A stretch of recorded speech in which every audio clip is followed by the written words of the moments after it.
आपला महाराष्ट्र आणि आपली राजकीय संस्कृती याला इतका मोठा इतिहास आहे की देशाच्या राजकीय इतिहासामध्ये त्याचे दाखले अभिमानाने दिले जातात। राजकारण कसं असावं, नेते कसे असावेत याचाही मोठा आदर्श म्हणजे आपला महाराष्ट्र। महाराष्ट्राच्या या आदर्शवत काळामध्ये उत्तरेतील राज्यांमध्ये मात्र राजकारणाचं गुन्हेगारीकरण फोफावलेलं होतं। या जंगलराजचे दाखले राज्य कसं नसावं यासाठी दिले जायचे। काय पट्ट्यातील राज्य राजकीय गुन्हेगारीसाठी ओळखली जायची। पण आज राज्य कोणतंही असो, राजकारण आणि गुंडगिरी सगळीकडेच फोफावली आहे। सत्तेचा माजच इतका वाढलाय की सर्वसामान्य तर सोडाच, अधिकारी डॉक्टर्सनाही मारहाण करण्यात हे सो कॉल्ड राजकीय पुढारी मागे पुढे पाहत नाहीत। आणि गेल्या 2 दिवसांच्या घटना पाहिल्या तर तुमचाही राग या अराजकामुळे नक्कीच अनावर होईल। नमस्कार, मी पूर्वी भावे, तुम्ही पाहताय झिरो आवर। महाराष्ट्रातली 2 शहरं, पहिलं डोंबिवली आणि दुसरं रायगडमधलं महाड। दोन्ही ठिकाणी मारहाणीच्या घटना, दोन्ही ठिकाणी मारहाण करणारे सत्तेतील नगरसेवक आणि दोन्ही ठिकाणी ज्यांना मारहाण झाली ते सरकारी कर्मचारी, एक डॉक्टर तर दुसरा नगरपालिकेचा मुख्याधिकारी। आता म्हणायला डोंबिवलीमध्ये कारवाई झाली आहे, पण त्यातही मारहाण करणाऱ्यांनी कायद्यातली पळवाट काढली आहे। कशी तेही सांगते। डोंबिवलीतल्या शास्त्रीनगरमध्ये महापालिकेच्या रुग्णालयात शिवसेनेचे स्थानिक नगरसेवक रमेश म्हात्रे यांनी आपल्या कार्यकर्त्यांच्या मदतीने आधी राडा घातला, त्यानंतर ड्युटीवर असलेल्या डॉक्टर्सना मारहाण केली। त्यात एक महिला डॉक्टरही होती। मारहाणीचा सीसीटीव्ही व्हायरल झाला आणि त्यानंतर राजकारण तापलं। थेट विधिमंडळाच्या पावसाळी अधिवेशनातही त्याचे पडसाद उमटले। विरोधातील आमदार आदित्य ठाकरे, रोहित पवार यांनी डोंबिवली गाठलं। रमेश म्हात्रेला अटक करावी अशी मागणी वाढली। खरं तर जेव्हा सीसीटीव्ही व्हायरल झाला तेव्हा रमेश म्हात्रेच्या 3 कार्यकर्त्यांवरच गुन्हा दाखल झाला होता। पण राजकीय दबाव सुरू झाला, त्यात राज्यभरातील डॉक्टर्सकडनं निषेधही सुरू झाला आणि लोकांच्या वाढत्या रोषानंतर रमेश म्हात्रेवरती गुन्हा दाखल झाला। त्याला आता अटक होईलच असं वाटत असतानाच त्याने आपल्या कायद्यातली पळवाट पकडली आणि गुन्हा दाखल होताच आरोग्याचं कारण देत तो थेट हॉस्पिटलमध्ये दाखल झाला आणि डॉक्टरांना मारहाण केल्याच्या आरोपात अटक। याच्यामुळे जेलवारी टाळण्यासाठी हा शिवसेनेचा नगरसेवक डॉक्टरांच्या आश्रयाला गेला। आता या प्रकरणामध्ये पुढे काय झालंय आज आपण आजच्या भागात बघणार आहोतच। त्याचबरोबर महाडमध्ये सुद्धा अशीच एक घटना घडली आहे, तेही पाहणार आहोत, जिथे भाजपचे स्थानिक नगरसेवक सूरज बामणेनं मारहाण केल्याचा नगरपालिकेतल्या मुख्याधिकाऱ्यानं दावा केलाय। पण त्यातही पोलिसांनी चौकशी केली आणि समज दिली, म्हणजेच हाही नगरसेवक पुन्हा एकदा आपली दहशत माजवायला मोकळा झालाय। असो, दोन्ही प्रकरणांचं सविस्तर विश्लेषण करणार आहोत, शिवाय सत्ताधारी आणि विरोधातील नेत्यांशी चर्चाही करणार आहोत। मात्र त्याआधी आपण आपला आजचा प्रश्न पाहूयात आणि तो पाहण्यासाठी जाऊयात पोल सेंटरला। झिरो आवरचा आजचा प्रश्न आहे, मारहाण करणाऱ्या लोकप्रतिनिधींविरोधात कोणती कारवाई व्हायला हवी असं तुम्हाला वाटतं? कठोर कायदेशीर कारवाई, निवडणुकीवरती निर्बंध का वरील दोन्ही? जरूर आम्हाला कळवा।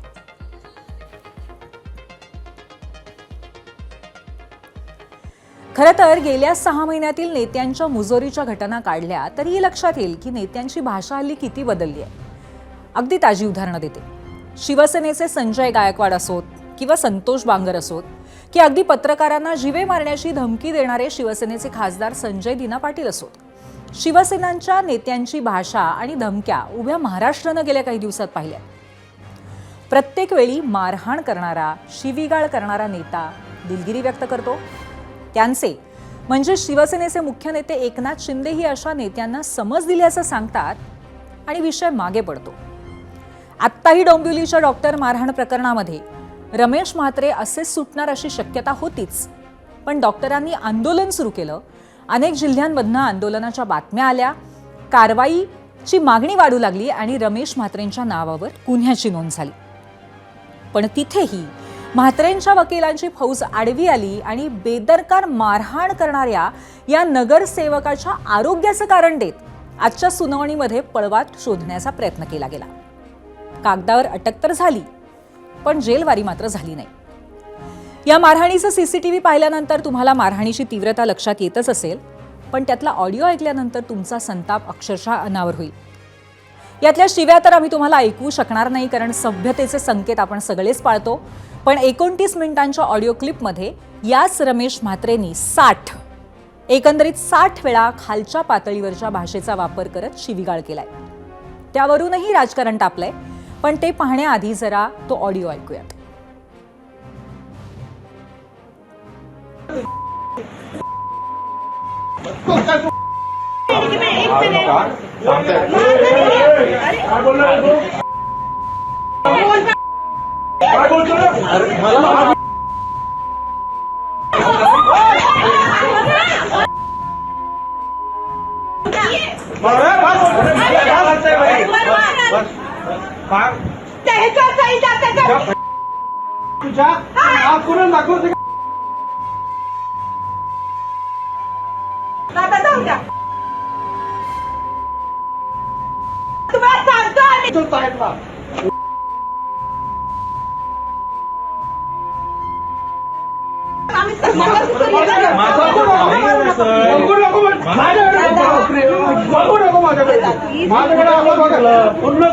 तुम्ही ऐकलत ना आमचं. आता आम्ही काहीच करू शकत नाही.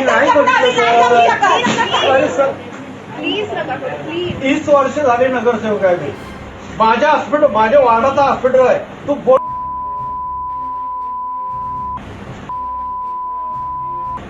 डॉक्टर नाही साईडला घेऊन जा. डॉक्टर नाही साईडला घेऊन जा. बोलतेस कोणाशी तू? ते फोनवरती ते दाखव मला पहिला. बोलतेस कोणाशी? देतो फोन इकडे. फोन कोणाशी चालू आहे? कोणाची फोन चालू आहे?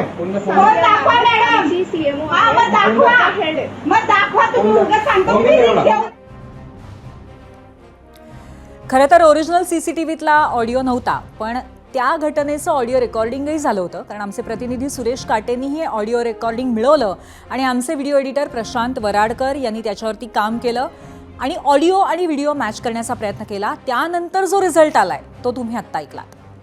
असो, आता पुन्हा एकदा डोंबिवलीमध्ये जाऊया, जिथे रमेश म्हात्रेंच्या अटकेसाठी डॉक्टर आक्रमक झाले. तोपर्यंत प्रकरणामध्ये धक्कादायक माहितीही समोर आली आहे. प्रकरणामध्ये रमेश म्हात्रेंसह ज्या तिघांना अटक केली होती ते तिघही पोलीस रेकॉर्डवरती असलेले सराईत गुन्हेगार असल्याची माहिती समोर आली आहे. पोलिसांकडून मिळालेल्या माहितीनुसार यातील मुख्य रमेश म्हात्रे याच्यावरती 18 गुन्हे दाखल आहेत. तर आरोपी अक्षय कारंडे याच्यावर हत्येचा प्रयत्न आणि मारामारीचे 2 गुन्हे. दुसरा आरोपी प्रमोद निकम याच्यावरती सातारा जिल्ह्यामध्ये थेट हत्येचा गुन्हा नोंदवलेला आहे.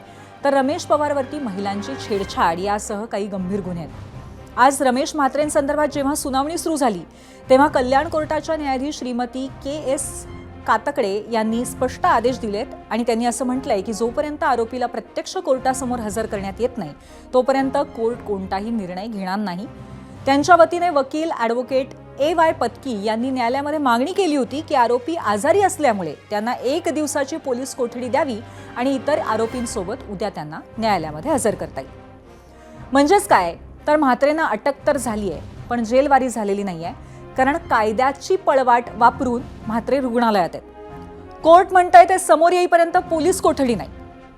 असो, म्हात्रेंच्या आजारपणावरती ठाकरेंचे खासदार संजय राऊतांनी मात्र जोरदार हल्लाबोल केलाय. पाहूयात. सर्टिफिकेट जे आहे त्यांच्या आजारपणाचं हे डॉक्टर श्रीकांत शिंदेने दिलंय का? ते पहा. हे कसं काय होऊ शकतं? 8 तासापूर्वी बेफामपणे मारहाण करताना या माणसाची प्रकृती ठणठणीत होती. त्याच्यामध्ये ऊर्जा होती ना. टनाटना उड्या मारत होता टेबलावर, शिव्या घालत होता आणि पोलीस अटक केल्यावर त्याची प्रकृती बिघडते. त्याच्यामुळे ज्या डॉक्टरांनी त्यांना अशा प्रकारचं वैद्यकीय प्रमाणपत्र दिलं आहे त्या डॉक्टरची आणि त्या इस्पितळाची ताबडतोब चौकशी व्हायला पाहिजे, उच्चस्तरीय. हे खोटं प्रमाणपत्र आहे वैद्यकीय. तर दुसरीकडे माजी मुख्यमंत्री पृथ्वीराज चव्हाण आणि आदित्य ठाकरेंनी रमेश म्हात्रेंवरनं सरकारला धारेवर धरलं. तेही पाहूयात.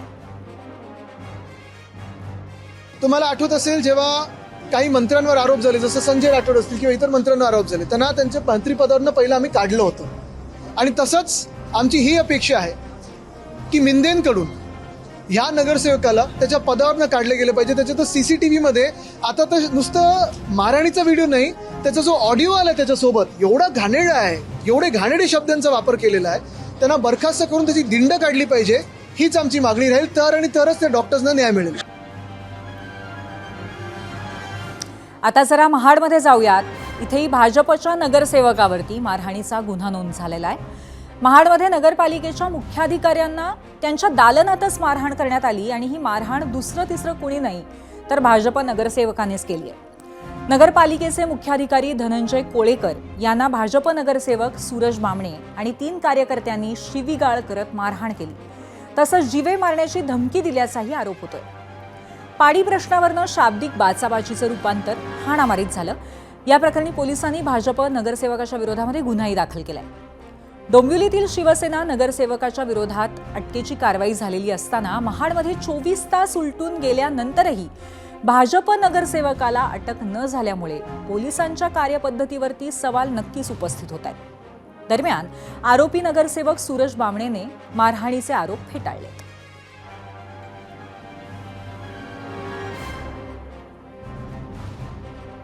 इथून कानाखाली मारली ना माझ्या. मी असंच चर्चा एकदम एक तो राकेश पाटील नाही त्यांना खाणे आणि उठून मागे छत्रीनं इथनं मारायला सुरुवात केली. इथं हा सूरज बामणेनं असं छत्रीनं मारायला सुरुवात केली. मी बॅकला गेलो, बॅकला घेऊन इकडे आले. इकडे येऊन मग असं पाठीमागं मी धडकलो गेलो. असं आम्ही जो त्यांच्यावरती रोष बोललो होतो की याला जबाबदार शिवसाहेब आहेत, याचा रोष ठेवून त्यांनी आमच्या अंगावरती धाव घेऊन आले. त्याच्यानंतर आमची गलपट पकडली, आम्हाला मारहाण करण्याचा प्रयत्न केला, आमच्या कानाखाली मारली आणि आमचे सहकारी मग आम्हाला सोडून तिथून ते आम्हाला छत्रीने त्याने मारले. आम्ही काय तिथे कोणत्या प्रकारची खंडणी मागण्यासाठी गेलो होतो का? आम्ही का तिथे कोणत्या प्रकारचा हप्ता मागण्यासाठी गेलो होतो का? आम्ही का तिथे कोणत्या प्रकारची कॉन्ट्रॅक्ट मागण्यासाठी गेलो होतो? आम्ही तिथे फक्त जनतेच्या मूलभूत हक्कासाठी पाणी मागण्यासाठी गेलो होतो. आणि आता याच अनुषंगाने आपण चर्चा करणार आहोत. आज आपल्यासोबत गेस्ट सेंटरला आहेत भाजपचे प्रदेश उपाध्यक्ष केशव उपाध्ये आणि ठाकरेंच्या शिवसेनेच्या उपनेत्या सुषमा अंधारे. अर्थातच पहिला प्रश्न केशव उपाध्ये यांना आहे.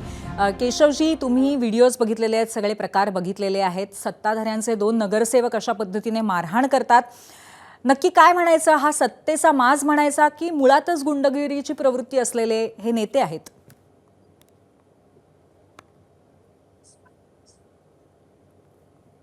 केशवजी, मला प्रश्न तुमचा पूर्ण ऐकू आला नाही. मला पुन्हा एकदा विचाराल? तुम्हाला माझा आवाज व्यवस्थित ऐकू येतोय? आत्ता येतोय, मगाशी नव्हता आलेला. मी असं म्हणत होते की आपण बघितलेलं आहे घटना काय झाल्यात, आपल्याला पूर्ण त्याची कल्पना आहे, माहिती आहे. ही दोन उदाहरणं पाहून प्रश्न असा पडतो की हा सत्तेचा माज म्हणायचा का मुळात गुंडगिरीची प्रवृत्ती असलेले हे नेते आहेत? काय उत्तर देण्यावर? नाही, मुळामध्ये एक सगळ्यात पहिल्यांदा गोष्ट घेतली पाहिजे की सत्तेचा माज वगैरे ह्याला शब्द लावायची गरज नाही. त्या ठिकाणी ज्यावेळी अशा दोन्ही घटना घडल्या, ज्या घटनांचा उल्लेख इथं स्पेसिफिक होतोय, त्या दोन्ही घटनांचा केवळ निषेध नाही तर पोलीस कारवाई त्या ठिकाणी झाली. त्याबद्दलचं जे पुढचं कायद्यानुसार असेल ते केलं जाईल. त्यामुळे कायद्यापुढे कुणी वेगळं नाही, कुणी मोठा नाही, हा स्पष्ट संदेश या राज्यामध्ये गृहमंत्री आणि मुख्यमंत्री देवेंद्र फडणवीस यांनी दिलाय.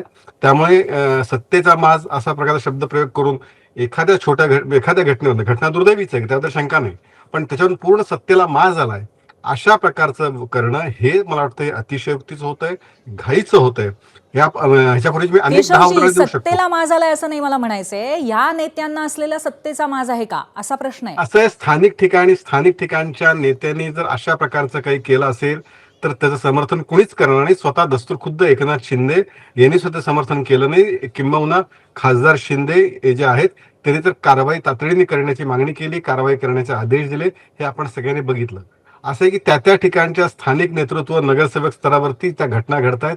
त्यांच्या एकूणच तिथल्या सगळ्या परिस्थितीनुसार त्या घटना घडल्या, त्याचं समर्थन कोणीही करत नाही. पण या निमित्ताने राज्यात काहीतरी वेगळं गडबड सुरू आहे असा चर्चा, अशी बदनामी जर कोणी करत असेल तर ते चुकीचं आहे. त्यालाच आक्षेप काल देवेंद्रजी आपल्या भाषणात घेतला होता.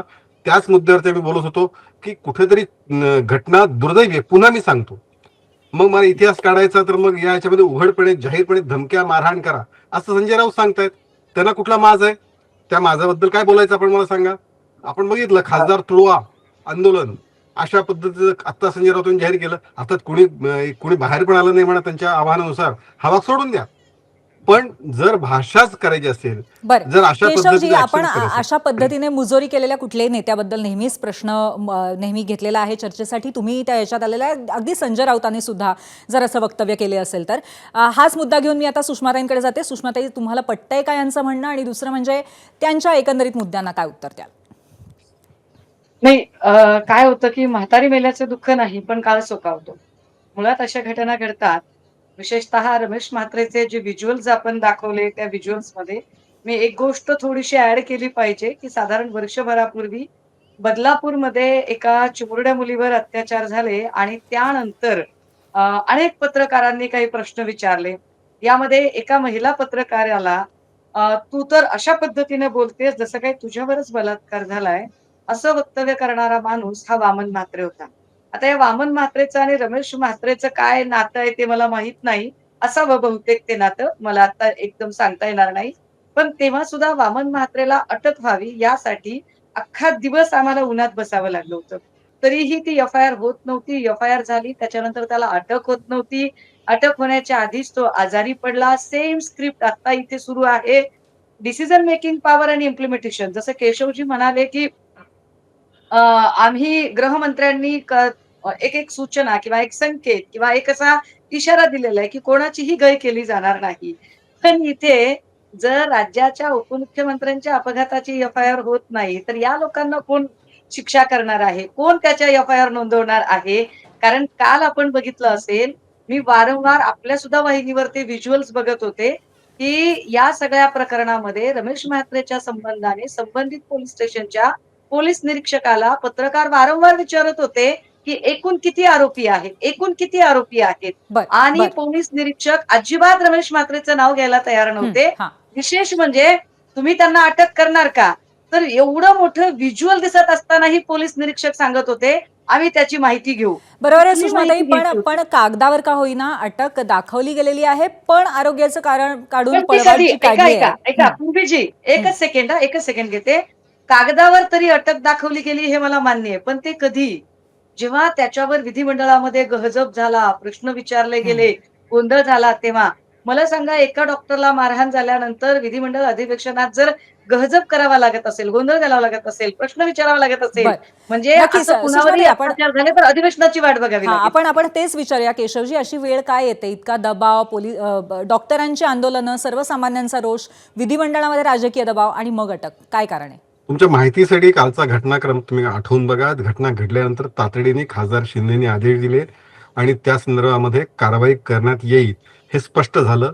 दुसरा मुद्दा, माननीय देवेंद्रजींनी पोलिसांना स्पष्ट आदेश दिलेले आहेत की गुन्हेगार कोणीही असो, कुठल्याही राजकीय पक्षाचा असो, पदाधिकारी असो अथवा कुठल्याही स्तरावरचा असो, गुन्हेगार हा गुन्हेगार असतो. त्यातनं जर गुन्हा घडला तर त्याबद्दल कुठल्याही पद्धतीची तडजोड खपवून घ्यायची नाही.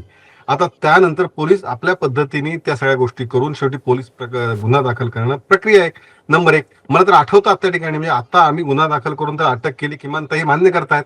मला याच विधिमंडळामध्ये मला आज आठवतं 4-5 वर्षापूर्वी ज्यावेळी उद्योगपतीच्या घराखाली ज्यावेळी स्फोटकं ठेवली गेली त्यावेळी त्या एका अधिकाऱ्याचं नाव तिथे आलं. त्यावेळेस त्यावेळेचे तत्कालीन मुख्यमंत्री उद्धव ठाकरे म्हणाले, तो काय लादेन आहे का, म्हणजे ज्याचं नाव स्फोटकं ठेवण्यामध्ये आलं समोर. अशा पद्धतीचं, का तर तो जवळचा होता, त्यामुळे अशा पद्धतीचं समर्थन करणारं सरकार इथे नाही.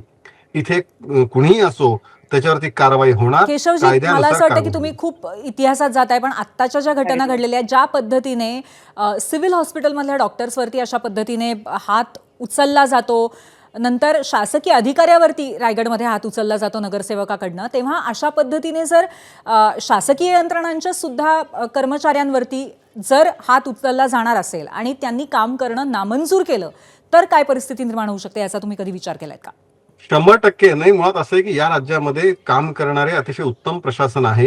त्या प्रशासनाला जर अशा पद्धतीने कुणी अडथळा आणत असेल तर स्वाभाविकपणे त्या प्रशासनाला परिणाम होणारच. पण म्हणूनच त्या कृती, म्हणजे ज्यावेळी एखादी चूक घडते, ते चूक घडल्यानंतर त्याचं समर्थन मी इतिहासाचा दाखला एवढ्यासाठी दिला की विचार करण्याची, कृती करण्याची मानसिकता काय असते हे आहे की जरी तो नगरसेवक सत्ताधारी पक्षाचा असेल तरी त्याचा लवाजमाव बाळगू नका, कुठल्याही पद्धतीचं त्याचा लाड करू नका, हे संदेश देणारं देवेंद्र फडणवीस सरकार आहे. आणि तो काय लादे नाही का असं म्हणणारं आणि सांभाळून घेणारं उद्धव ठाकरेंचं सरकार. असं म्हणाल्या की गेल्या वेळेला जी दुसऱ्या म्हात्रेंच्या, वामन म्हात्रेंच्या बाबतीमध्ये जी स्क्रिप्ट होती तीच रिपीट होतीये, यावेळी त्याचा अंत वेगळा असणार आहे का? जेलवारी होणार का म्हात्रेंना? 100% होणार. त्याबद्दल काही चूक किंवा त्याबद्दल काही शंका बघायचं कारणच नाही. जर त्यांच्याकडे गुन्हा घडला असेल तर त्या गुन्ह्यानुसारच तपास होणार. हे आपण बघितलंय महाराष्ट्रामध्ये आतापर्यंत ज्या ज्या अशा काही घटना घडल्या, ज्या केशवजी दुर्दैवी घडला घटना, ही असेल एकच तर घटना म्हणजे नाही. आपल्या डोळ्यासमोर सीसीटीव्ही आहे, आपण गुन्हा घडताना बघतो आहोत. मी सांगतो ना तुम्हाला, म्हणून तुम्हाला सांगतोय ना की मी तुमचं एक स्पेसिफिक उदाहरण आहे. मी तुम्हाला या सरकारचा स्टँडर्ड सांगतो, जी धोरण आहे, धोरणात्मक निर्णय सांगतोय. गुन्हे करणारा कुणी आपण असो, केशवजी जर आपण त्याच्याकडून बघतोय गुन्हा कशा घडला, पद्धतीने इथे ते हात उचलतायत, किती आक्रमक रीतीने हात उचलतायत, काय त्यामुळे भाषा आहे कारवाई त्यांची. होणारच. त्याच्यानंतर याबद्दल कशा दुमत बघायचं कारण पद्धतीने नाही. महिला डॉक्टरांवरती त्यांनी हात उचललेला आहे आणि त्याचबरोबर एकंदरीत संस्कृती, ज्या राजकीय संस्कृतीचा आपण पुरस्कार करत आलो आहोत महाराष्ट्रामध्ये, त्याचा अंश सुद्धा या व्यक्तीमध्ये दिसत नाही. ही तुम्हाला कुठल्याही पद्धतीने एक समस्याजनक गोष्ट वाटत नाही का? मी तुम्हाला सांगितलं ना की मी सगळ्यात सुरुवात पूर्वेजी ज्या तुमच्या मनात किंवा ज्या पत्रकारांच्या किंवा समाजाच्या मनात ज्या भावना आहेत या घटनेनंतर, तितक्याच तीव्रतेच्या भावना सरकारच्या सुद्धा आहेत. आम्ही जे राजकारणात कार्यकर्ते आहोत त्यांच्या तितक्याच तीव्र भावना आहेत आणि त्याच्यामुळेच त्याच्यावरती कठोर कारवाई होणार. ह्याच्याबद्दल दोन बघायचं कारण नाही की. ठीक आहे केशवजी, या भावना तीव्रच राहतील जोपर्यंत प्रकरण तडीस जात नाही आणि त्या तीव्र आणखीन होऊ नयेत यासाठी सरकारची पुढची पावलं महत्त्वाची असणार आहेत. सुषमाताई, तुमचं काय मत आहे या सगळ्यावरती? किती लवकर तुम्हाला असा विश्वास वाटतो का लगेच होईल? मला आश्चर्य वाटतंय की एवढी सगळी आलेपण त्याला देताना, एवढे सगळे मुलामे त्याला, एवढ्या सगळ्या गोष्टींनी त्याला रॅपअप करण्याचा प्रयत्न केला जातोय. एका साध्या वाक्यामध्ये हे सत्ताधारी लोक हे सांगत नाहीयेत की रमेश म्हात्रे चुकलाय, रमेश म्हात्रेची चूक झाली, हे सरळ साधं वाक्य उच्चारलं जात नाही. मुख्याधिकाऱ्यावर हात उचलणारा जो कोणी माणूस महाडमधला आहे त्याची चूकच झालेली आहे, हे सरळ साधं वाक्य उच्चारलं जात नाही. सीसीटीव्ही फुटेज मध्ये व्हिज्युअल दिसत असताना सुद्धा त्याची चौकशी होईल, आम्ही हे करू ते करू, आणि हे सगळं करताना ज्या केसेसची सरमिसळ केली जाते, ज्या गोष्टींची, खरं तर त्याच्यावर मला खूप बोलता येतं, त्याचे खूप सारे संदर्भ माझ्याकडे आहेत, पण मला ना विषय भरकटवता येत नाही. माझा प्रॉब्लेम आहे की मला विषयाला धरून बोलायला जास्त आवडतं, लॉजिकली आणि तार्किक चर्चा करायला जास्त आवडतं. त्यामुळे मूळ मुद्दा काय आहे की महाराष्ट्रात अशा पद्धतीने कधी पत्रकार, कधी शिक्षक, कधी मुख्याधिकारी, मध्ये एकदा ठाण्यामध्ये मला वाटतं मीरा भाईंदरच्या आमदाराने एका इंजिनियरच्या कानाखाली वाजवायचा प्रयत्न केला. तिकडे हिंगोलीमध्ये आमदार सतत अधिकाऱ्यांचा उद्धार करत असतात.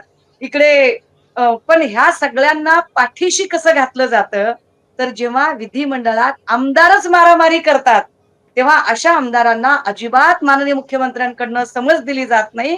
तेव्हा त्याचं काय केलं ते माझं होणार आहे असं म्हणत अनुकरण करत करत ती गोष्ट खाली झिरपत जाते. हा खरा प्रॉब्लेम आहे. म्हातारी मेल्याचे दुःख नाही, पण काळ सोकावतो. आणि या गोष्टीला आपण एकदाही, केशवजी मला अपेक्षित आहे तुमच्याकडनं एक सरळ साधं वाक्य की रमेश म्हात्रे चुकलेलाच आहे, त्याने गुन्हा केलेलाच आहे आणि त्याला शिक्षा जी व्हायची ती होणारच आहे, एवढं साधं वाक्य उच्चारायला कशाला आडेवेडे घेताय बरं, केशवजी. आणि का त्याच्यासाठी इतके आलेपण देताय? मी बोला पुन्हा केशव. एकदा सांगतो, मी बोललेलं कदाचित ताईने ऐकू गेलं नसेल आणि मलाही दोन पद्धतीने बोलता येत नाही. मी अतिशय स्पष्ट स्वच्छ पहिलं वाक्य मी सांगितलं होतं की ज्या मनात, तुमच्या सगळ्यांच्या मनात भावना आहेत, ज्या तीव्र भावना आहेत, त्याच भावना या आमच्या सुद्धा आहेत. ऐका जी घडलेली घटना ऐका ना आहे. ऐका ना आता ऐका ना तुमच्या ऐका मनात कोणत्या ना, भावना, तुमच्या ऐका मनात प्लीज गुन्हे ऐका ना, असं ज्या म्हणायचं आमच्या का मनात, ताई, ऐका हो, ताई, ताई, एक आता सरळ पूर्ण साधं होऊ वाक्य द्या. उच्चारा ना, माझं पूर्ण एक होऊ द्या. सरळ ताई, मी साधं वाक्य बोलतो. उच्चार, नाही, नाही, नाही, अहो नाही, एक नाही. सरळ साधं अहो, ही वाक्य घ्या तुमचा- एक की मिनिट ताई, रमेश एक म्हात्रे मिनिट, ही चुकलेला आहे, तुमची- त्याने ही गुन्हा तुमची केला, पद्धत एवढंच नाही, बोला ना. मांडण्याची हा, पद्धत नाही, सुषमाताई. तुमची पद्धत नाही. ऐकून काय? घ्या. तुमच्या मनात ज्या तीव्र भावना आणि चूक ते चूकच आहे, त्यात समर्थन कुठे कुणी केलंय? ना सरकारमधल्या कुणाही समर्थन केलं नाही, ना आम्ही समर्थन करतो पण आहोत. मग केशवजी जी घडली ती तुम्ही घ्या ना चूकच नाव आहे, आणि तुम्ही त्याचं सरळ सरळ म्हणा समर्थन की नाही. चूक झाली आहे. अरे सांगितलं ना, जी चूक आहे ती चूकच आहे, त्याचं समर्थन कुणीच करत नाहीये. आणि म्हणून तर पोलीस कारवाई करतायत, हे तर या सरकारचं वैशिष्ट्य आहे. थोडक्यात रमेश की म्हात्रे कुठलाही चुकलेत गुन्हेगार असं असो. तुमच्याकडनं त्यांना हं. अपेक्षित आहे म्हणणं. मी सांगितलं ना, मी किती वेळा, आता त्यांना कळत नसेल, बोला ऐकायचं ना, नसेल शुद्ध मराठीत एकदा आमच्याकडनं. उच्चारा ना ते वाक्य, मी एकदा मराठीत एकदाच ते वाक्य उच्चारा ना. रमेश म्हात्रेने गुन्हा केलाय, रमेश म्हात्रेला शिक्षा मिळेल एवढंच बोला नाही का? रमेश म्हात्रेसह बोला ना. जो कोणी महाराष्ट्रात असे गुन्हे करेल तो गुन्हेगारच, त्याचे समर्थन नाही. हे उद्धव ठाकरेंचं समर्थन करणारं सरकार नाही. इथे तो काही लादे नाही का, असं म्हणणार ठीक आहे, ठीक आहे, ठीक आहे, ठीक आहे. पत्रकारांच्या म्हणजे हक्काबद्दल मी तुम्ही- बोलू ते उदाहरण गुन्हा मुख्यमंत्री असं कशा गुन्हा आणि पक्षाला गुन्हेगार फटकावलं, मान्य राजकीय नेत्याला करतायत जेवताना कसं उठवलं, आणि काढायचं का सगळं? तो इतिहास केशवजी मला सगळ्यांचं सांगायचं लक्ष नका, असणार आहे माहिती. कशा पद्धतीने कारवाई आता पार पडते ह्याच्याकडे. पण आज या विषयावरती तुम्ही दोघांनी इथे येऊन चर्चा केलीत त्याबद्दल खूप खूप धन्यवाद. थेट जाऊयात पोल सेंटरला, पाहूयात जनतेने आजच्या प्रश्नावरती काय कौल दिलाय.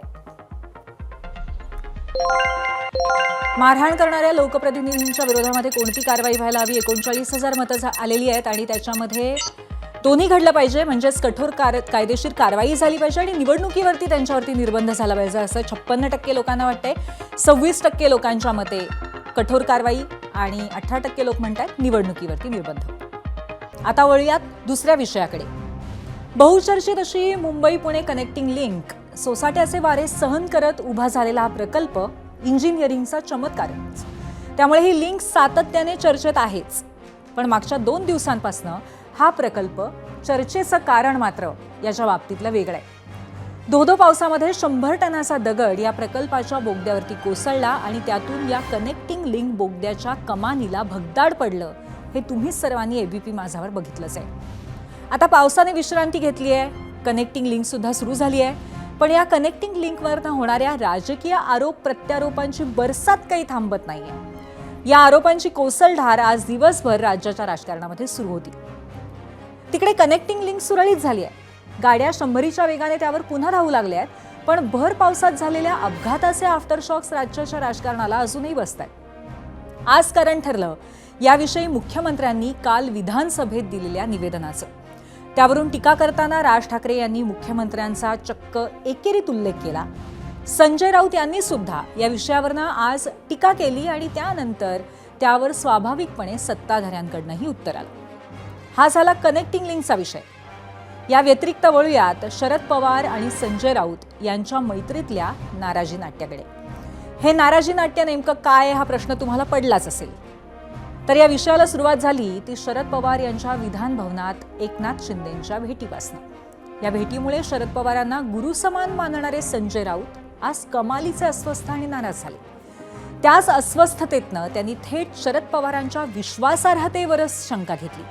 त्यावर राष्ट्रवादी काँग्रेस शरद पवार पक्षाच्या नेत्यांसह सत्ताधारी नेत्यांनीही उत्तरं दिली.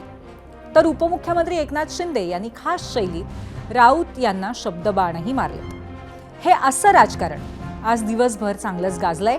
त्यामुळे आपला आजचा दुसरा प्रश्न सुद्धा यावरच आहे. तो पाहण्यासाठी जाऊयात पोल सेंटरला.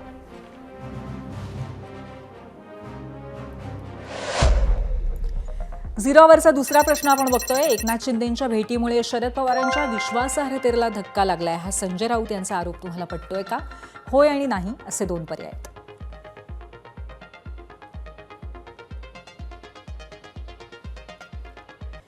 आता पुन्हा एकदा 1,500 कोटी रुपयांच्या कनेक्टिंग लिंककडे वळूयात. कारण हा प्रकल्प सर्वार्थाने वेगळा आहे. सोमवारी धोधो पाऊस सुरू असताना प्रकल्पावरती 100 टनाचा दगड कोसळला आणि पुढे काय काय झालं आणि 18 तासात तो मार्ग सुरळीत कसा सुरू झाला हे आपण एबीपी माझावरती बघितलंच आहे. पण मुख्य वाद आणि टीका टिप्पण्या सुरू झाल्या त्या मुख्यमंत्री देवेंद्र फडणवीस यांनी याविषयी विधानसभेत केलेल्या टीकेनंतर. त्यामुळे आधी मुख्यमंत्री याविषयी नेमकं काय म्हणाले ते आपण पाहूयात. अनेकांनी सांगितलं बोगदा होता म्हणून आम्हाला त्या ठिकाणी आम्ही वाचलो. पण लगेच पाणी पडतंय आणि असे व्हिज्युअल दाखवणं सुरू केलं की जसं काही कनेक्टिंग लिंकच तुटली. आणि काही लोक ज्यांना तोंडखुरी आहे, आमचा विदर्भातला शब्द आहे,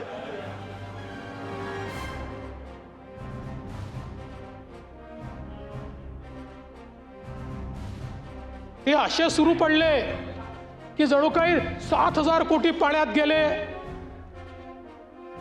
जयंतराव, 18 तासामध्ये ट्रॅफिक सुरू झाला. यांच्या थोबाडावर टिचून मला तर कधी कधी आश्चर्य वाटतं. काही लोक तर अशी आहेत की एखाद कोटी खोटारडे लोक मेल्यानंतर ते पैदा झाले असते आणि लाजही वाटत नाही खोटं बोलायला. कनेक्टिंग लिंक सुरू झाल्यानंतरही दुसऱ्या दिवशी टीव्हीवर येऊन खोटं बोलतात. अरे देवेंद्र फडणवीसला शिव्या द्या, त्याला सवय आहे, शिव्या प्रूफ आहे मी.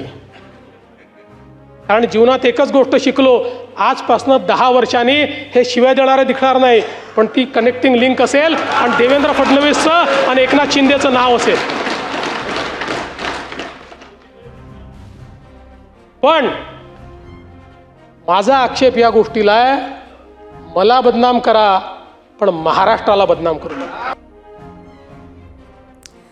तर झालं असं की मुख्यमंत्र्यांनी स्पष्टीकरण देताना ही जी टीका टिप्पणी केली ती विरोधकांच्या जिव्हारी लागली. त्यामुळे मनसे अध्यक्ष राज ठाकरे यांनी या मुद्द्यावरती आरोप करताना मुख्यमंत्र्यांचा एकेरी उल्लेख करेपर्यंत त्यांची जीभ घसरली. निमित्त होतं मनसेच्या रेल्वे कामगार संघटनेच्या वर्धापन दिनाचं. पण तिथल्या भाषणामध्ये कामगार विषयापेक्षा ते कनेक्टिंग लिंक आणि मुख्यमंत्री यावरच अधिक बोलले. कालचं त्या ह्यांचं मुख्यमंत्र्यांचं फडणवीसांचं भाषण विधानसभेमधलं,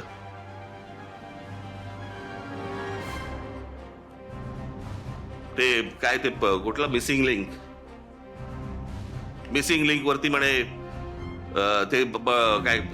ते काय कोसळला, खांब कोसळला आणि पाणी सगळीकडनं येतंय, त्याचं म्हणे राजकारण करू नका. अरे वा, त्याच्यावर बोललं की राजकारण. मग इतकी वर्ष आपण काय करत होतात? दुसऱ्यांच्या सरकार जेव्हा होती दुसऱ्यांची, त्यावेळेला तुम्ही काय करत होतात? त्यावेळेला जी आंदोलनं झाली ते राजकारण नव्हतं. स्वतःच्या अंगाशी आल्यावरती ते राजकारण, विरोधकांचं राजकारण, असं कसं होईल?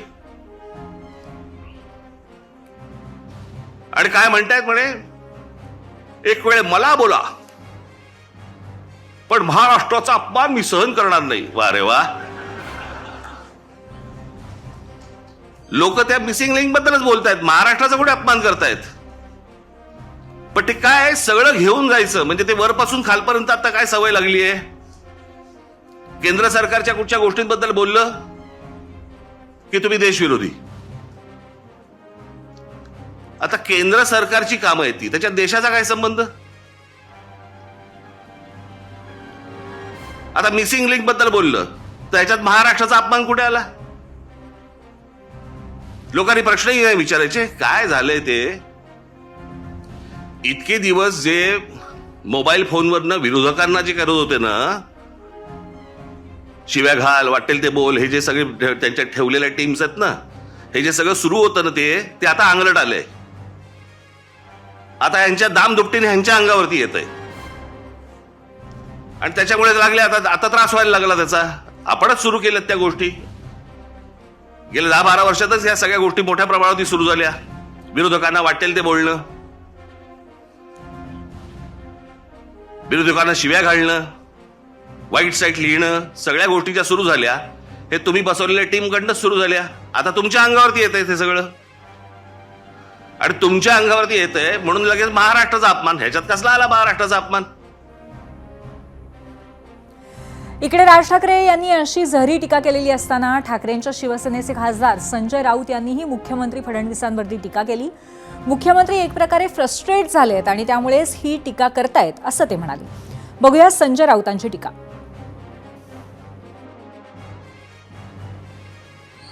मिस्टर फडणवीसांना वैफल्य आलंय, फ्रस्ट्रेशन आले, निराश आहे, ते गोंधळलेले आहे आणि त्याच्यामुळे जितके दिवस आपण या महाराष्ट्रात मुख्यमंत्रीपदी राहतोय तितके दिवस ते फावडे घेऊन बसलेले आहेत. बस पैसे काढायचे ठेकेदारांकडून. काल ज्या पद्धतीनं त्यांनी महाराष्ट्राच्या जनतेला कुत्रे, भाडेके, तट्टू, पत्रकारांनाही त्याने म्हटलेलं आहे, खरं म्हणजे तुमच्या राज्यामध्ये रोज खून, मारामाऱ्या, हत्या, बलात्कार होत आहेत, ही राज्याची बदनामी नाही का? आणि संजय राऊतांच्या फ्रस्ट्रेशन या वाक्याची आदित्य ठाकरे यांनी सुद्धा ओढली. ऐकूयात. 2-2.25 तास जे ते भाषण खेचलं, खूप थापा मारल्या, पण त्यांचं फ्रस्ट्रेशन हे दिसायला लागलेलं. काय खूप वेळा काय होतं, arrogance is a sign of frustration, हे जे आपण बोलतो, हे काल जिवंत उदाहरण याचं मुख्यमंत्री महोदय.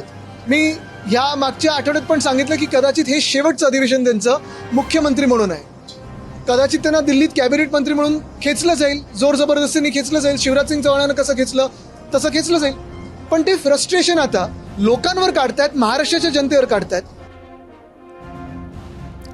आता विरोधकांनी अशी टीका केल्यानंतर सत्ताधारी आमदार तातडीने मुख्यमंत्र्यांच्या बचावासाठी धावून आले. शिवसेनेचे आमदार असलेले मंत्री शंभूराज देसाई यांनी सर्वात पहिला बचाव केला.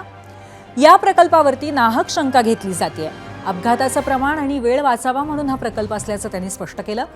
भाजपचे आमदार राम कदम यांनी तर राज ठाकरे यांना उत्तर देताना अभिनेता आमिर खानच्या लग्नाचा उल्लेख केला. तिथे गेल्यावर आपण मराठी किती बोलता? मग मुख्यमंत्र्यांनी भाषणामध्ये 2 ओळी हिंदीत बोललं तर काय झालं? मुख्यमंत्री देवेंद्रजी यांची ओळखच इन्फ्रामॅन अशी झाली आहे. धडाधड सर्वत्र कामं सुरू आहेत, याचीच विरोधकांना धास्ती आहे असं म्हणत त्यांनी राज ठाकरे यांना कानपीस केली. आणि या सर्वात महसूल मंत्री चंद्रशेखर बावनकुळे यांनी मात्र राज यांच्यावरती टीका न करता त्यांनी भ्रमनिरास केल्याची प्रतिक्रिया दिली. माझी अपेक्षा होती राजसाहेबांकडनं की सकाळी ते अभिनंदन करतील, पण माझ्या त्या ठिकाणी भ्रमनिरास झालेला आहे. निश्चितपणे महाराष्ट्राची जनता ही देवेंद्र फडणवीसच्या मागे उभी आहे.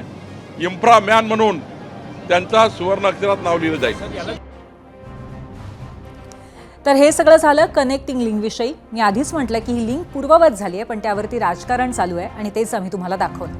पण असो, यापेक्षा एक वेगळं राजकारण आणि नाराजी नाट्य सध्या रंगलंय ते ठाकरेंच्या शिवसेनेत. आणि त्याचं कारण ठरलंय शरद पवार आणि एकनाथ शिंदे यांची भेट.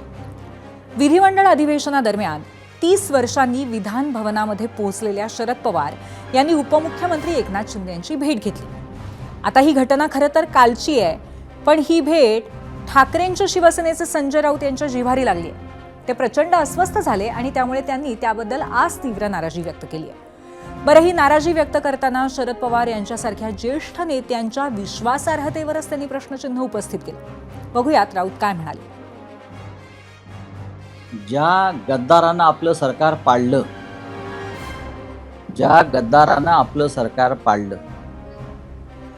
त्या गद्दाराच्या छताखाली जाऊन अशा प्रकारच्या बैठका घेणं, ह्याच्यामुळे मोठ्या नेत्याची विश्वासार्हता ही कमी होते आणि घसरते.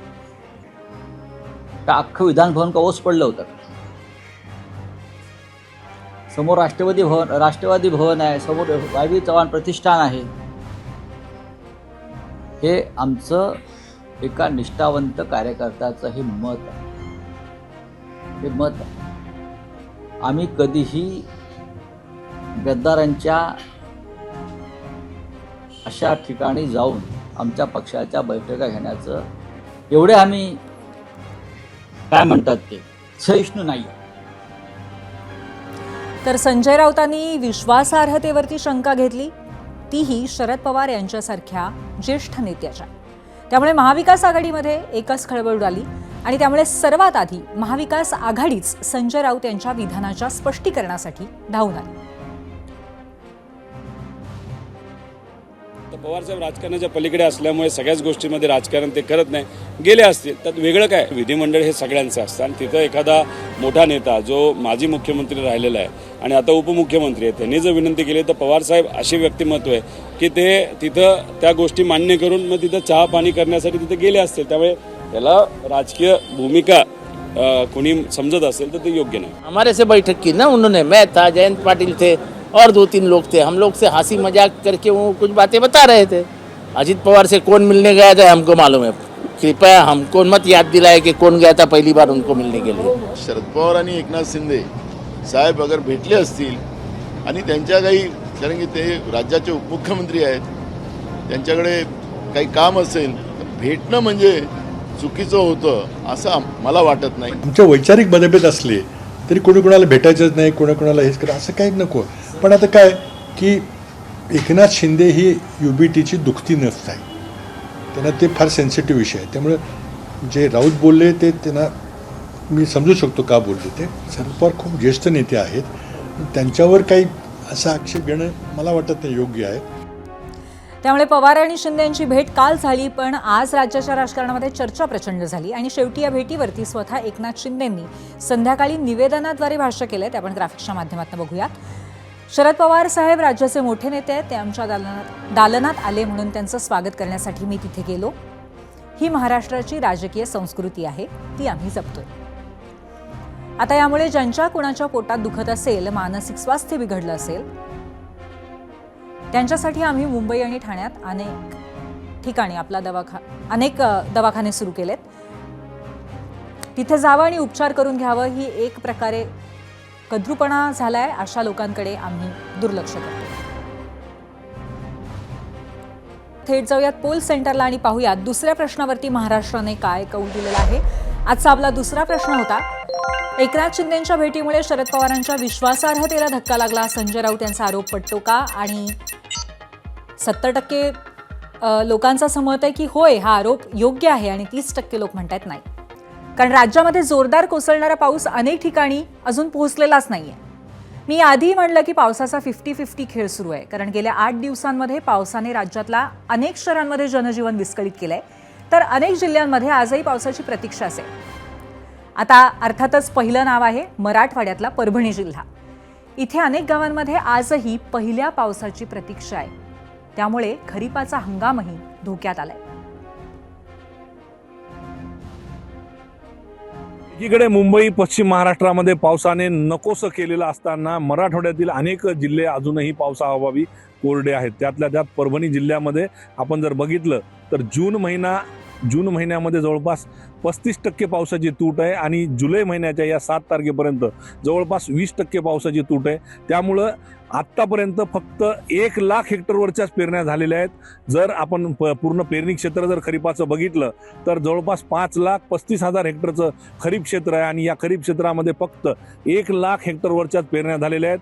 आता पाऊस नाही आहे आपण जर बघितलं तर मी या शेतीमध्ये आणि ह्या शेतकऱ्यांकडून पेरणीला सुरुवात करण्यात आलेली आहे. कारण पावसाची वाट किती दिवस बघायची, कारण जेवढा उशीर होईल पेरण्याला तेवढा उत्पादनावर परिणाम होतो. आपण जर बघितलं तर या जमिनीमध्ये जी ओल आहे ती ओल नाही आणि ओल नसताना सुद्धा शेतकरी जे आहेत ते पेरण्याला लागलेले आहेत. कारण की बघितलं तर एकदम थोडीशी ओल आपल्याला या मातीमध्ये दिसून येते आणि यामध्येच जुगार खेळल्यासारखं शेतकऱ्यांना आपली पेरणी करावी लागते. कारण पाऊस नाही आहे आणि पावसाची वाट अजूनही बघावी लागते. आपल्यासोबत हे शेतकरी आहेत. किती दिवस वाट बघितली, शेवटी आज पेरणीला सुरुवात? 1 महिना होऊन गेला. 1 महिना होऊन गेला, वाट पाहिली, पाऊसच पडला. आता जे पडलंय त्याच्यावर आम्ही जीवा उदार होऊन पेरणीच सध्या करायला. आता पावसाचे जे पडलं ते टिकल, नाहीतर काय खरं नाही. तिकडे एवढा पाऊस पडायला, आपल्याकडे पाऊस नाही. हो, तिकडेच पडायला, पण इकडे नाही ना. तिकडे जमिनीच नाही ना. तिकडे सगळा समुद्रच आहे, तिकडेच पाऊस पडायला आहे. इकडे पडत नाही शेती असून. किती खर्च केलाय आता सगळं? आतापर्यंत 50,000 रुपये खर्च केला साहेब. आणि हे निघल की नाही याची काय गॅरंटी पण नाही आतापर्यंत. परभणी जिल्ह्यामध्ये आपण जर बघितलं तर मोठी पावसाची तूट जी आहे ती या जून महिन्यामध्ये आणि जुलैच्या या 1 आठवड्यामध्ये निर्माण झालेली आहे. त्यामुळं जे 4.5 लाख हेक्टरवरच्या पेरण्या ज्या आहेत त्या अजूनही बाकी आहेत. त्यामुळं आता वरुण राजा केव्हा बरसेल याकडे सर्वांचं लक्ष लागलेलं आहे. पंकज क्षीरसागर, ABP माझा, परभणी. आमचे प्रतिनिधी पंकज आत्ताच म्हणाले की अक्षरशः पावसासोबत जुगार खेळण्यासारखी परिस्थिती आहे मराठवाड्यातल्या शेतकऱ्यांची. परंतु आपण आता देशातले पावसाचे अपडेट्स पाहिल्यानंतर याचाही अंदाज घेऊया की भविष्यामध्ये पावसाचं काय होण्याची शक्यता आहे. मान्सूनच्या भविष्याबद्दल विज्ञान पत्रकार मयुरेश प्रभुणेंकडनं आपण जाणून घेऊयात. राज्यामध्ये बरसणाऱ्या पावसाचा उद्याचा अंदाज काय आहे? पावसाच्या नोंदींच्या दृष्टीने 1 जून ते 30 सप्टेंबर हा कालावधी मान्सूनचा हंगाम मानला जातो. मात्र असं कधीच होत नाही की 1 जूनला देशभरामध्ये मान्सून सक्रिय झाला आणि 30 जूनला तो संपला. दरवर्षी मान्सूनचं आगमन वेगवेगळ्या तारखांना होतं, त्याचप्रमाणे त्याचा परतीचा प्रवासही वेगवेगळ्या कालावधीमध्ये होत असतो. या दरम्यानच्या काळामध्ये म्हणजे मान्सूनच्या आगमनापासून परतीच्या प्रवासाच्या काळामध्ये मान्सूनमध्ये ॲक्टिव्ह आणि ब्रेक सायकल्स असतात. म्हणजे काही वेळा मान्सून सक्रिय असतो तर काही वेळा त्याच्यामध्ये खंड येत असतात. विषुववृत्त ओलांडून भारताकडे येणारे हे नैऋत्य मोसमी वारे आणि जूनमध्ये त्या वाऱ्यांना फारसा वेग नसल्याचं आपल्याला दिसून येते. सरफेस लेवलला म्हणजे साधारणतः समुद्र सपाटीच्या लेवलला हे वारे कसे वाहत होते 20 जूनला हे याचं चित्र आपल्या समोर आहे. आणि त्यावेळेस महाराष्ट्राच्या किनारपट्टीवर साधारणतः 10 ते 15 किलोमीटर इतकाच त्यांचा वेग होता. हेच जर चित्र आपण आत्ता जुलैमध्ये बघितलं तर या वाऱ्यांचा वेग सध्या 40 किलोमीटरच्या पेक्षा पण जास्त असल्याचं सरफेस लेवलला दिसून येते. आणि हे वारे थेट येऊन पश्चिम घाटाला आदळत आहेत आणि त्यामुळे या भागामध्ये मोठा पाऊस होत असल्याचं आपल्याला दिसून येतं. यावर्षी मान्सूनचं आगमन उशिराने झालं, त्याची प्रगती संथपणे झाली आणि याला कारण देण्यात आलं की मान्सूनचा प्रवाह हा फारसा सक्रिय नाही, त्याला जोर नाही आहे. त्याच काळामध्ये प्रशांत महासागरामध्ये एल निनोची स्थिती तयार होत होती आणि याचाच परिणाम थेट जूनच्या पावसावर झाला.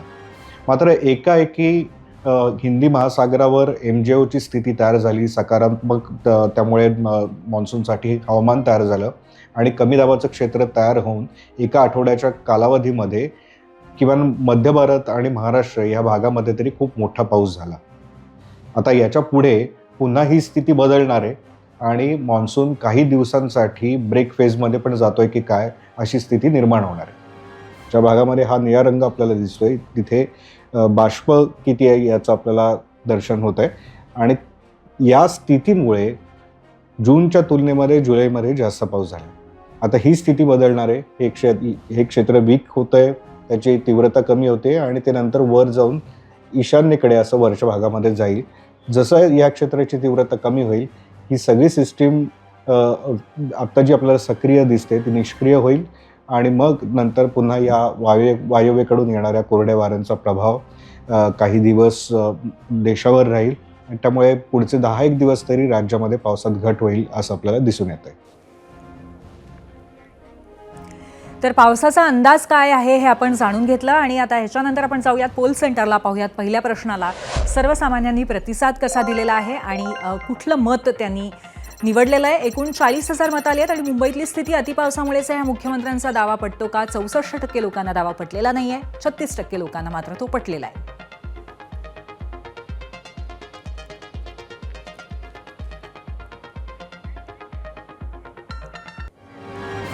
आणि आता आजचा दुसरा विषय, अतिशय महत्त्वाचा विषय. लोकप्रतिनिधींचं काम हे जनतेची सेवा करणं असतं.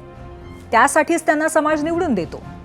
पण त्याच समाजाकडून मान मिळू लागला की त्यांचा अहंकार वाढतो आणि मग त्या अहंकारातनंच येते ती गुंडगिरी. शिंदेंच्या शिवसेनेचा डोंबिवलीचा नगरसेवक रमेश म्हात्रेनं याच अहंकाराच्या गुंडगिरीतनं महिला डॉक्टरला मारहाण केली. सुदैवाने त्याला 24 तासात अटक करण्याचं धाडस दाखवलं गेलं. त्यामुळे राज्याच्या राजकारणामध्ये कायद्याचं राज्य कायम असल्याचं पोलिसांनी दाखवलंय. 0वरच्या दुसऱ्या भागामध्ये मी पुन्हा एकदा स्वागत करते. शिवसेना नगरसेवक रमेश म्हात्रे याने महिला डॉक्टरांना केलेल्या मारहाणीचा मुद्दा आज चांगलाच गाजला.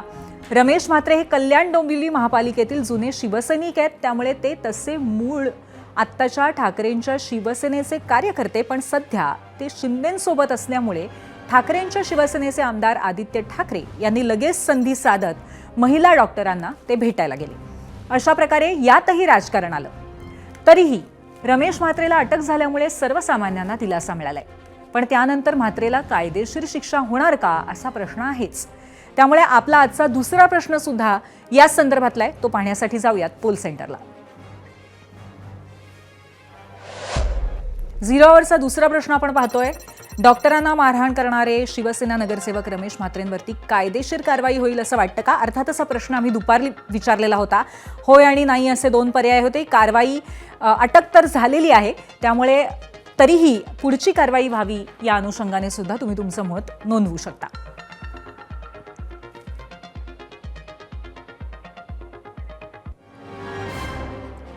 आता या रमेश म्हात्रेचा आधीचा सगळा इतिहास पाहिला तर तो गुंडगिरीनेच भरलेला आहे.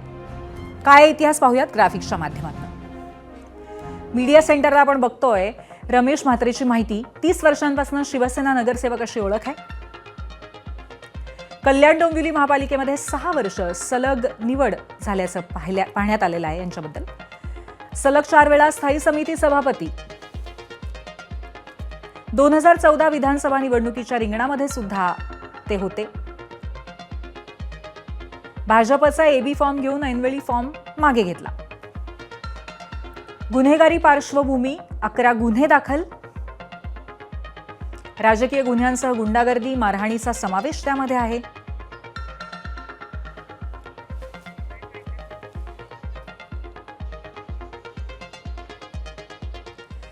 मंडळी, राजकारणामध्ये संधी साधली जाते किंबहुना ती साधायचीच असते असा अलिखित नियम आहे. त्यामुळे या मारहाणीच्या घटनेचं सुद्धा असंच राजकारण झालंय. ठाकरेंच्या शिवसेनेचे आमदार आदित्य ठाकरे डॉक्टरांना भेटण्यासाठी पोहोचले आणि त्यांनी ठाकरे शैलीतच अपेक्षेनुसार प्रखर केली. आमची मागणी स्पष्ट आहे. ज्यांच्यावर FIR झालेले आणि जे त्या CCTV मध्ये दिसलेले आहेत आणि ज्यांची नावं हे नर्सेस किंवा डॉक्टर्स तुम्हाला देतील त्यांच्यावर फक्त FIR नाही तर अटक होणं गरजेचं आहे. अटक करून त्यांची परेड काढणं गरजेचं आहे की हे पुन्हा एकदा कुठच्या या शहरात घडू नये.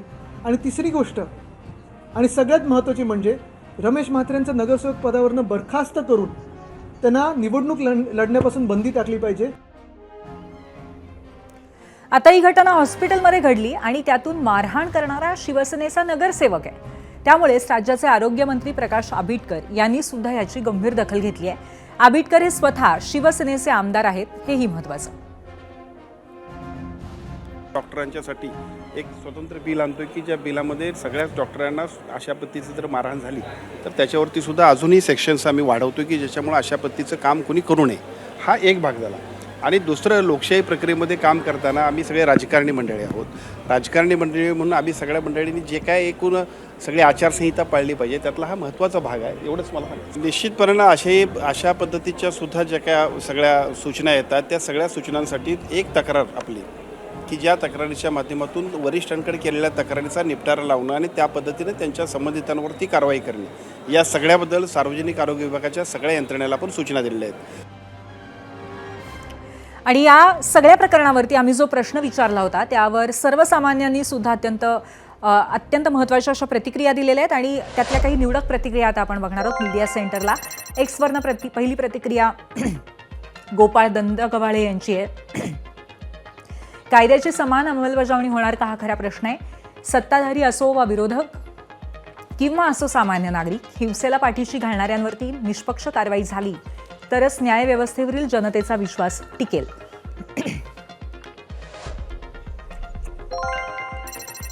पुढची प्रतिक्रिया बघतोय विनोद मुंढे यांची.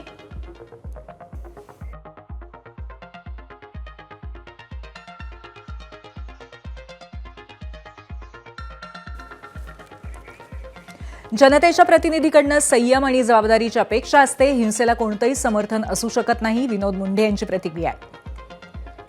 थेट जाऊयात पोल सेंटरला आणि पाहूयात दुसऱ्या प्रश्नावरती महाराष्ट्राने काय कौल दिलेला आहे.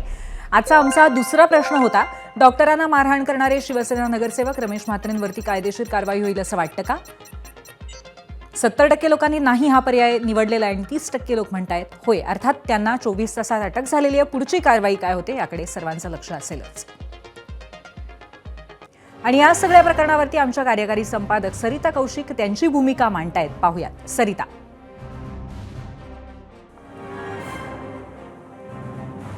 धन्यवाद पूर्वी.